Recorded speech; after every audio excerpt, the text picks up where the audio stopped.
Fala galera de Coração Selvagem, eu sou Gabriel Lima e você está no canal do Mundo das Lutas.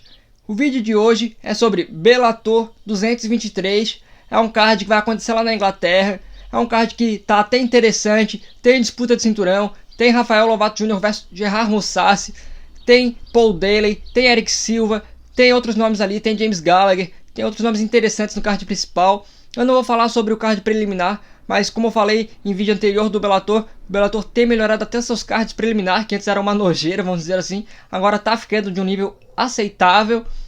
E antes de eu falar sobre o evento, se inscreve aí, não perde tempo, solta o like, comenta livremente aí no vídeo o que você acha deste evento, o que você espera deste Bellator, e vamos para análise.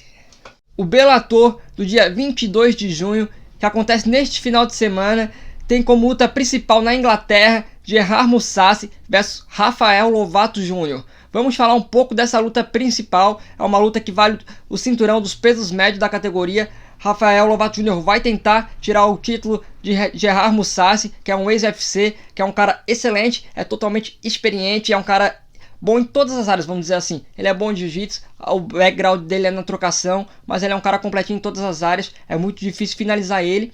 E o Rafael Lovato Jr., para quem não conhece ele, é um dos poucos não brasileiros a serem campeão mundiais de jiu-jitsu. Ou seja, o cara é muito bom no que faz, mas na trocação ali, infelizmente, ele não tem nem a metade da experiência, nem a metade das habilidades do Gerard Mousasi. Isso torna o Gerard Mousasi muito favorito nesta luta. Não que o Rafael Lovato Jr. tenha chances, mas o Gerard Mousasi já pegou caras muito bons de jiu-jitsu, como o próprio Chris Weidman, pegou o Ronaldo Jacaré, que é 4 vezes campeão mundial de jiu-jitsu. É um cara que já foi campeão também absoluto, Jacaré, né? Então ele sabe lidar muito bem com esse tipo de caras. O Rafael Lovato Jr.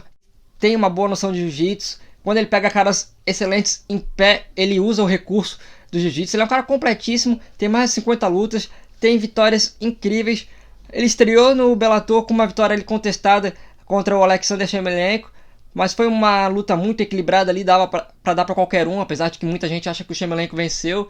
Eu, vendo a luta outras vezes, eu acredito que não, eu acredito que o Gerard Mousasi venceu. Na primeira impressão que eu tive da luta foi que o Shemelenko tinha vencido, mas revendo a luta, eu dei pro Gerard Mousasi. Mas como eu falei, o Gerard Mousasi é um cara experiente, já venceu nomes como Chris Weidman, como eu falei, já venceu o Jacaré, apesar de ter perdido na revanche, ele venceu, ele enfrentou o Lyoto em Jaraguá do Sul, em Santa Catarina, aqui no Brasil, ele perdeu pro Lyoto, mas é um cara excelente, ele já foi campeão do Strike Force nos meio pesados, é um cara que tem muito aquela técnica em pé, ele usa muito a sua longa envergadura, ele é muito rápido, e eu acho que o Rafael Lovato Jr. não vai ter chances ali. Dificilmente o Rafael Lovato Jr. vai conseguir fazer o seu jogo, que é levar para o chão, trabalhar o jiu-jitsu. Rafael Lovato Jr. em pé, praticamente ele se baseia em jogar chutes longos, em manter a distância, que ele também tem uma boa envergadura, e quando aproxima, ele tenta levar a qualquer custo para o chão. Rafael Lovato Jr. é um cara que já tem uma certa idade, ele não é novo para o esporte, ele já tem tem quase 40 anos, não tem uns 36 anos se eu não me engano. É um cara experiente também, mas no MMA, como eu falei, ele é meio cru. Ele é 9-0, ele é invicto, mas isso não torna ele favorito, porque até então ele não venceu nenhum nome tão grande. Ele venceu bons nomes no Bellator, mas não venceu nem os melhores. Não venceu o Rafael Carvalho, não venceu o Lyoto Machida, ele não enfrentou esses caras, né? A gente não pode falar que ele é melhor ou pior porque ele não enfrentou, mas os caras que ele enfrentou, ele venceu bem. Então se credenciou a disputar o cinturão. Se eu não me engano, no Bellator ele tem 5 lutas e 5 vitórias. Então isso é o suficiente.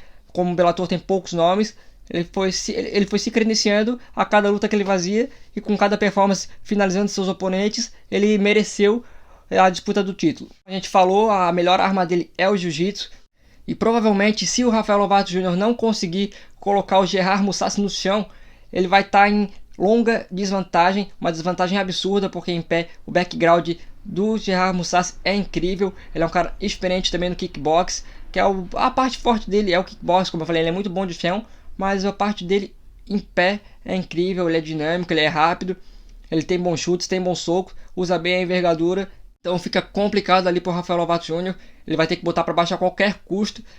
Lembra até um pouco da luta ali do Neyman Gracie versus Rory MacDonald, é mais ou menos isso, são caras bons de jiu-jitsu, que tem uma noção na trocação, mas que pegam caras completamente experientes e completos. É um pouco ali desvantagem muito grande, mas eu acredito que a vantagem de Gerard Mousasi contra o Rafael Lovato Jr. é ainda maior do que a do Rory McDonald contra a do Neiman Gracie, pelo fator que o Neiman Gracie estava ali fazendo boas performances contra o Wrestlers All America, e pelo Rory McDonald não estava indo tão bem, ele estava com duas performances horríveis, e então ele não chegou com aquela moral toda para a luta. Já o Gerard Mousasi vem voando no Bellator, antes de sair do UFC ele também estava com uma sequência incrível, tinha derrotado Chris Weidman, outros nomes ali, então ele é um cara muito bom, é um cara muito testado, e tá aí campeão, não é à toa, é um dos melhores nomes fora do UFC, se duvidar o melhor peso médio do mundo.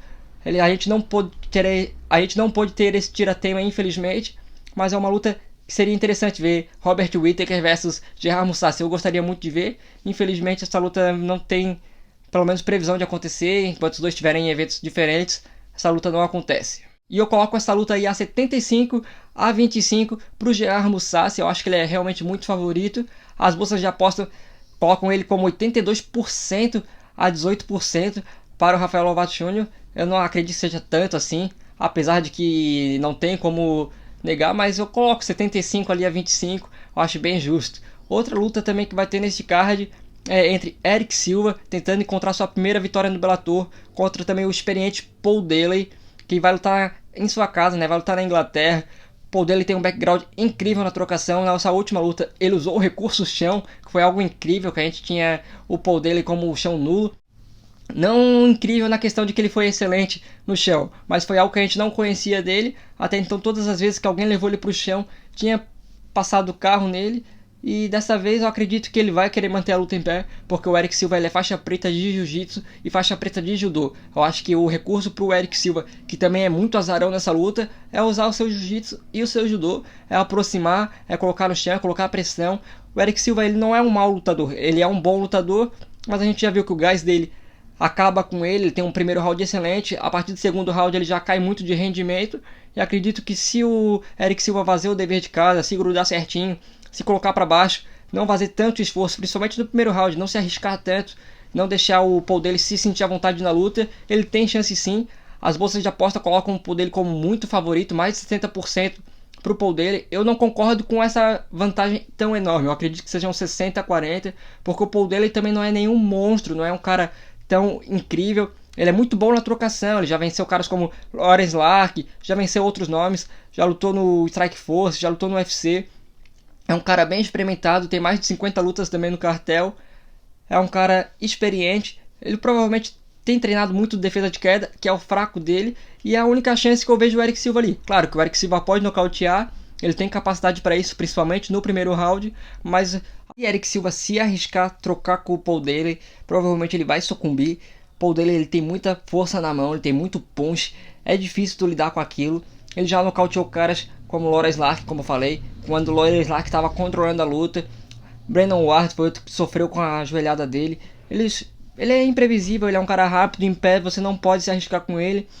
Caras como Douglas Lima conseguiram trocar com ele, mas jogando na distância, não entrando em trocação franca, porque se você entrar em trocação franca com ele, provavelmente você vai cair, provavelmente você pode sucumbir, então não é a estratégia certa a se fazer. É um cara que tem um background muito grande em pé, e é complicadíssimo você lutar com ele em pé, você querer fazer kickbox com ele, que é onde é a parte forte dele. Outra luta que esse Bellator tem a oferecer é o irlandês James Gallagher, amigo de Conor McGregor, é outro cara marrento, é outro cara que usa aquela personalidade ali para fazer trash talking.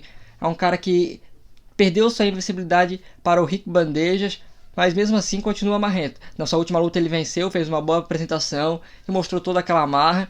Ele vai enfrentar o Libiano, que é um cara 12-6, é um cara que é meio regular ali, mas vence uma, perde outra.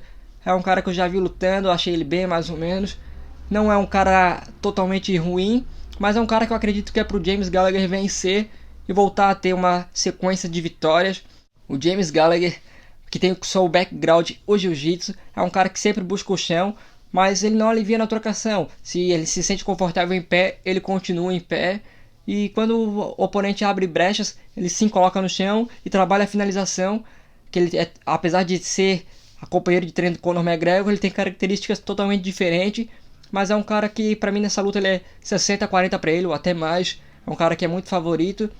O Libiano, como eu falei, não é um mau lutador, mas é um cara que é meio irregular ali, vence uma, perde outra.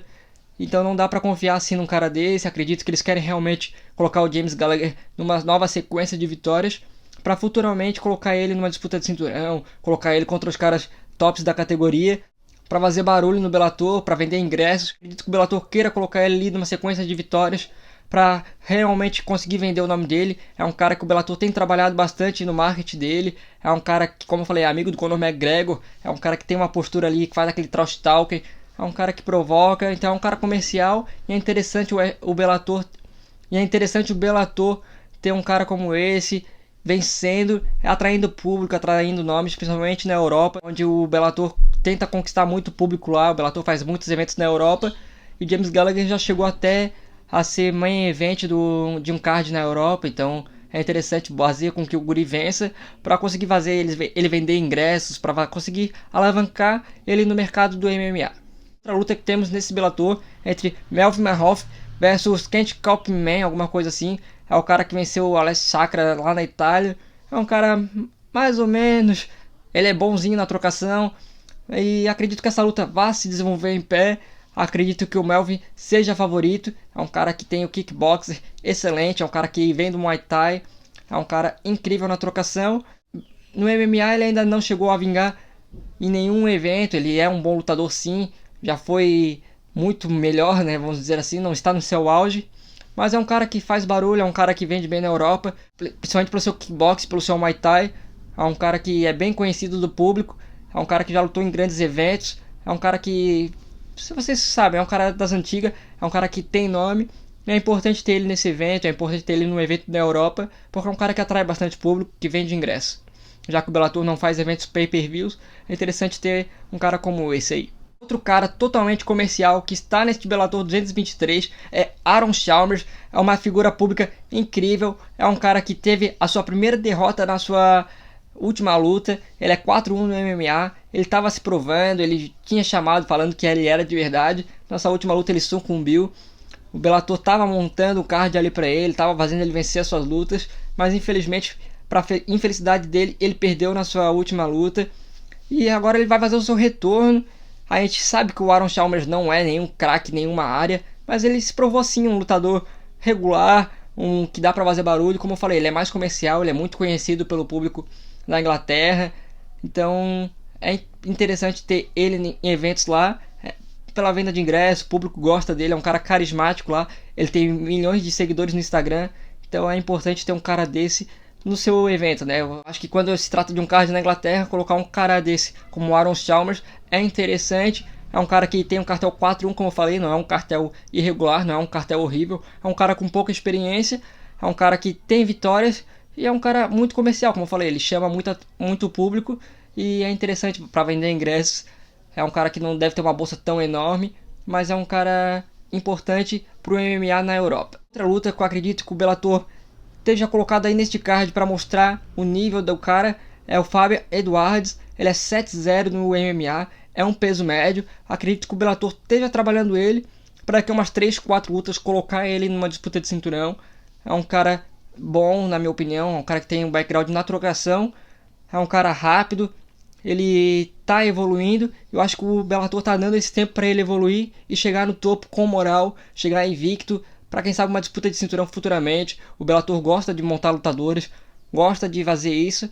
E é interessante, como vocês sabem, o Scott Coker ele revelou muitos nomes, revelou o Ronda Rousey, revelou Daniel Cormier, entre outros nomes que eram nada no MMA, que às vezes não tinham nem cartel, e ele montou o cartel desses caras aí, fez com que eles vencessem, aparecessem, e depois o UFC aproveitou, né? Scott Coker ele é bom em montar cartéis de pessoas assim, e é interessante, né? Ter um cara invicto, quando for disputar o cinturão, tá lá, o cara invicto vai disputar o cinturão, vamos ver quem é esse cara. As pessoas acabam conhecendo somente, muito do público do MMA acaba conhecendo só o UFC, e quando conhece outro evento, fica meio sem saber quem é tal lutador, mas daí vai olhar o cartel, meio que fica um pouco impressionado. Quem é esse cara aí? Ele é 11-0, 10-0, vai disputar o cinturão do Bellator. O campeão do Bellator é invicto, por exemplo. Então, se ele chegar a ser campeão invicto, seria algo interessante pro Bellator. Eu falei, ele tem um plantel muito escasso, então é importante trabalhar os nomes que ele tem. botar os nomes que ele tem em evidência, colocar os caras aí para vencer, como no último evento teve aquele Patrick Mix, que ele venceu o Rick Bandejas de forma incrível, em apenas 20 segundos, se eu não me engano, ele finalizou, pegou as costas. O cara é incrível, então o Bellator quer fazer isso aí, quer botar caras bons contra caras mais ou menos para montar o cartel deles, e quando eles chegarem num nível mais alto, botar eles contra os leões, contra os caras bons contra os caras experimentados, contra os caras experientes, contra os medalhões, para eles ganharem mais nomes e aí sim disputar o título e chegar preparadíssimo para essa ocasião. Comentem aí embaixo no vídeo o que vocês acham desse evento, se vocês vão acompanhar o UFC ou o Bellator. O Bellator ele vai ser transmitido pela Fox Sport, para quem não sabe. É um evento interessante, eu achei o card principal ali bem interessante, com lutas boas, até lutas melhores do que este UFC. Eu também vou falar deste UFC, que acontece neste mesmo dia, no dia 22, que tem como luta principal o Moicano versus o zumbi coreano, e John Heineken fazendo a revanche contra Rob Front. Então acompanha logo, que vai sair logo o vídeo. E é isso aí, galera. Comenta aí embaixo no vídeo qual a expectativa de vocês para este Bellator e para o UFC que acontece neste final de semana junto ao Bellator. Que se vocês estão mais animados para assistir qual evento. Eu achei este Bellator bem interessante. Não é um Bellator incrível, recheado de nomes, mas tem sim bons nomes. É um Bellator que, na minha opinião, está até melhor do que este UFC. Mas eu vou ficar na dúvida ali. Eu acho que eu vou assistir mais o Bellator, vou prestar mais atenção no Bellator. Como eu falei, eu estou mais interessado nas duas lutas principais do UFC. Eu vou trazer ela logo mais aqui. Então fica atento, galera. É nóis, valeu!